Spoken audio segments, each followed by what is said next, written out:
Здраво, другари! Моето име е Кате и аз доаѓам од градинката 11 октомври. Денеска сакам да разговараме за тоа како да ја смириме лутината. Сите ние понекогаш се чувствуваме лути, но тоа е во ред. Но лутината можеме да ја смириме. Слушаме внимателно сега за тоа да видиме како.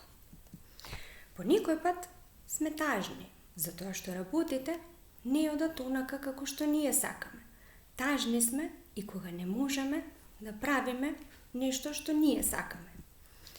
Се чувствуваме повредено и кога некој не почитува. Понекогаш сме лути, лицето ни е намрштено, срцето брзо ни чука и гласно дишаме. Се чувствуваме дека ќе експлодираме. Удирањето и користењето на безобразни зборови може да ги повредат луѓето и нивните чувства. Не благодарам. Губењето контрола нема да ни помогне и тоа е причина за повеќе лутина и бес. Меѓутоа, и јас можам да најдам начин како да се справам со лутината. Прво, земам длабоко воздух и потоа бројам до 10. Прво, застанувам, размислувам, па потоа ќе кажам нешто. Така нема да се каам за нештата што подоцна можам да ги кажам. Имам повеќе начини да се смирам.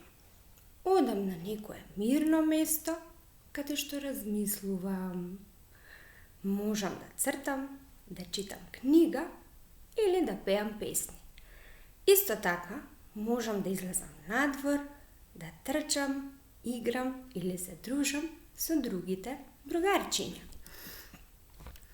Понекогаш разговарам со возрасен за кој сметам дека може да ме разбере и да ми помогне.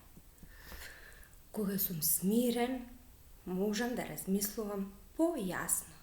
Можам да размислувам за мојот дел од проблемот и како може нештата јас да ги сменам.